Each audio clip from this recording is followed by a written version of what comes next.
പൊന്നാറിന്റെ ചെങ്ങായിമാരെ നമുക്കൊരു വീഡിയോ കണ്ടോക്കിയാലോ മോനോ? നമുക്കൊരു വീഡിയോ കണ്ടോക്കിയാലോ?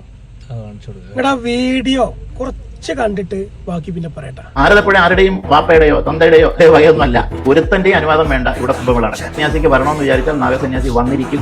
ആരും ഒരു ചുക്കും ചെയ്യാനും പോകുന്നില്ല. ആരാണ് മുമ്പോട്ട് വരുന്നത് തടസ്സപ്പെടുത്തുന്നതെന്ന് കാണട്ടെ. അതിനുള്ള ശക്തിയുള്ളവർ ശേഷിയുള്ളവർ ഉണ്ടെങ്കിൽ അവർ മുമ്പോട്ട് വരട്ടെ. ഇവിടുത്തെ ഹിന്ദു ആരാണ് എന്താണ് എന്ന് അവർ അപ്പോൾ അറിയും. അത് ഏത് ഗവൺമെന്റ് ആയാലും ഇനി ഏത് സമുദായക്കാരനായാലും മതക്കാരനായാലും അതിനുള്ള തപസ്സിന്റെ ശക്തിയും സങ്കല്പവും ചൈതന്യവും ഒക്കെ ഇവിടുത്തെ സന്യാസിക്കുണ്ട്. പിന്നെ കുംഭമേള വേണമോ വേറെ മേള വേണമോ എന്നും സന്യാസി തീരുമാനിക്കും. ഭാരതപ്പുഴ ആരുടെയും അച്ഛന്റെയോ അല്ലെങ്കിൽ ബാപ്പയുടെയോ തന്തയുടെയോ ഇനി ഏത് ഭാഷയിൽ വേണോ പറഞ്ഞാൽ ഫാദറിന്റെയോ പിതാശ്രീയുടെയോ വകയൊന്നുമല്ല.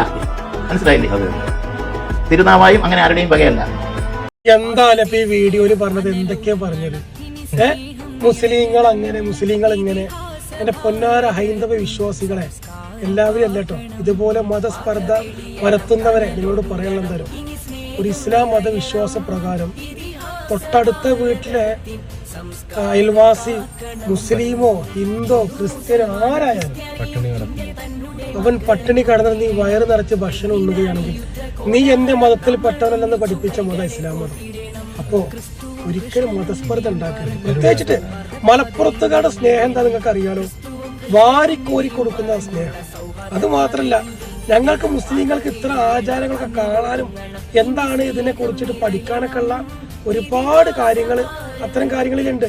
ഒരാളും യഥാർത്ഥ ഒരു വിശ്വാസി ഒരിക്കലും പറയില്ല നിങ്ങളതായിട്ടുള്ള വിശ്വാസം കൊണ്ട് അത് നടത്തുന്നു, വിശ്വാസം കൊണ്ട് നടത്തുന്നു.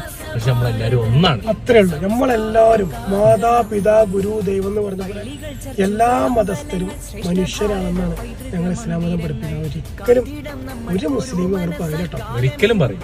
ആരെങ്കിലും അങ്ങനെ വിവേകമില്ലാണ്ട് പറഞ്ഞിട്ടുണ്ടെങ്കിൽ അവർക്കൊക്കെ വേണ്ടി നമ്മള് ഏതെങ്കിലും ഒരു മുസൽമാന് അങ്ങനെ നിങ്ങളുടെ ആചാരത്തെ കളങ്കപ്പെടുത്താൻ വന്നു വിചാരിച്ചോ? ഞങ്ങൾ ജീവൻ തന്നിട്ട് നിങ്ങൾ ആചാരം നടത്താൻ ഞങ്ങൾ വിശ്വാസികൾ നിങ്ങൾക്ക് നടത്തി തരും. അങ്ങനെ ഒരു മുസൽമാനും തടുക്കൂല. അത് നിങ്ങൾ ആദ്യം മനസ്സിലാക്കി.